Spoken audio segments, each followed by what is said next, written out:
There is an urgency on the need for any kind of a decision. Next week, our Board of Trustees meets. They will be seeing the recommendations you have already seen in terms of reducing public service hours and staffing, compensation, and so forth. And potentially, this could be implemented as early as February 23rd, which is the start of the March 15th payroll. So I just pose these issues to all of us. We know it's very difficult times, but any consideration you can give us would be much appreciated by everybody. Thank you. Great. Okay, now back to the summary of the budget and discussion on that. And I pick up on what you said. So there's no technology and no capital requests this year then for the library. Oh, this is just dealing with 390, I thought. Well, we've seemed to go on the whole gamut of things, and so I'm just, what Nancy was saying, what she was asking for, and so that's why I'm... Okay, no, to clarify, you're absolutely correct. No, the technology budget, the 391, the 70-some thousand dollars is... 77,000. 77, I've got it here someplace, is also a request, yes. Okay. All right, just I wanted to two budgets. No, I wanted to keep that clear what we were talking about at this time, and we appreciate, you know, as you can see, every department's being scrutinized. Every department we're asking for changes. This is maybe not nice to say, but it makes me feel a little bit better. No, to be perfectly honest with you. Share the pain. Unfortunately, shared grief. Been through actually worse times than this, but unfortunately we're getting there. Council have questions? I do. Go ahead, Mr. Dunham. I don't, Tom and Nancy, thank you. I don't think you were here for the police department's presentation, but you, like them, have prepared additional materials for the council and the public, and I appreciate it because if any further clarification helps the decision-making process. Right. So I think that's great. I should have mentioned, Mr. Dunham, that I had also reviewed this material with the person that's sitting to your left. That was your first mistake. Yeah, Calvin. So, and I think he and I at least agree on the facts. Okay. As I look through the budget materials, though, and I'm just going to go down line by line, and this is much for the public's edification as it is mine. Services. But 2007, it was almost 35,000. Proposed 2009, 2 years later, is 43.5, an increase. The big. I'll just go through them. Equipment from 4 to 5.7. Supplies 139 to 145. Overhead 124 to 167. So the total increase of other expenses proposed is 20%. I've made the statement to almost every department that's come up. That's going the wrong direction. I need to see a decrease, not an increase. We understand. I understand. I'm just going to okay, go ahead. Just my comments. I'm going to stand. I understand the personnel increase. You know, there's a $73,000 personnel increase from 2007 to 9. Benefits have gone up by 36.5% in those 2 years. Now, Mr. Califat has explained to me the reasons why, so I'm not going to hold that. I understand that. Beyond our control. You've talked about a 4% salary increase. Mr. Cody's not getting any. Other borough employees are going to get 2%.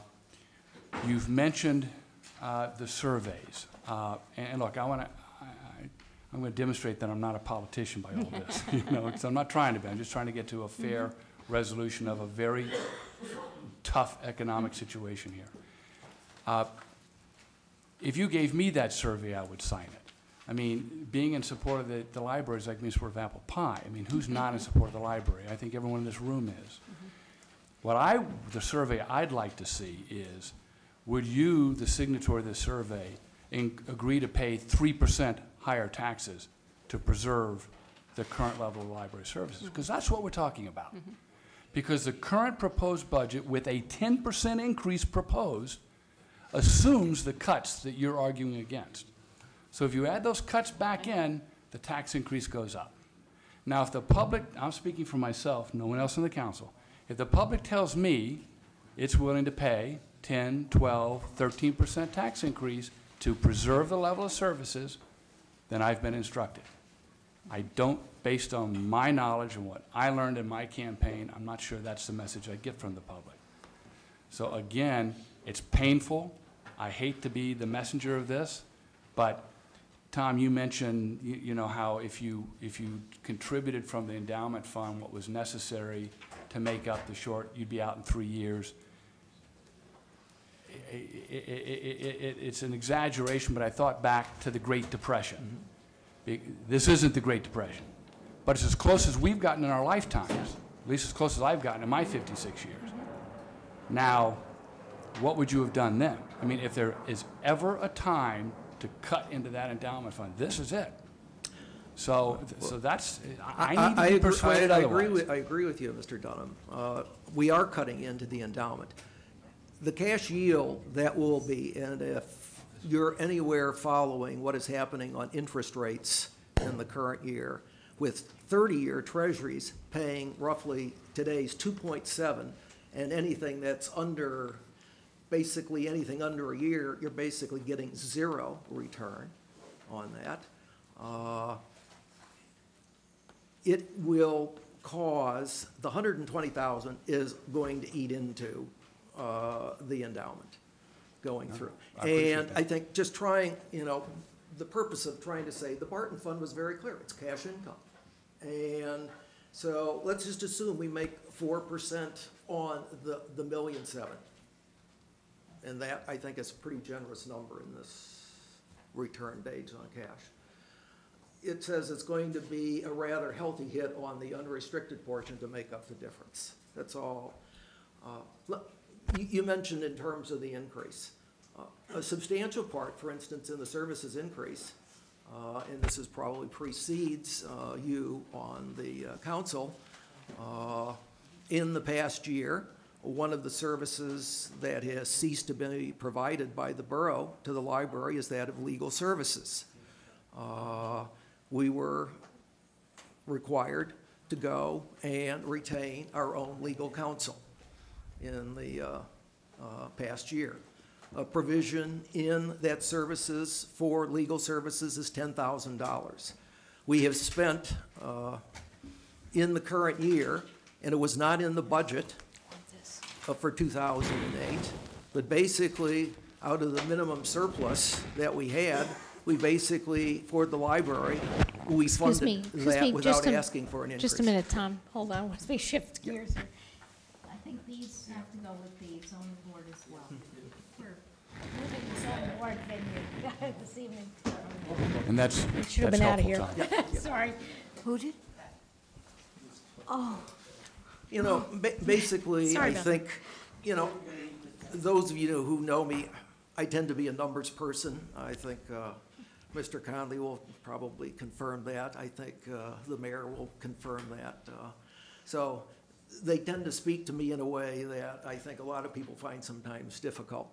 I tried to, on the budgeted comparative analysis, I tried to see if I could get it on one page to just kind of say, okay, let's focus on the major elements that we're really having to deal with without attempting to, you know, finite.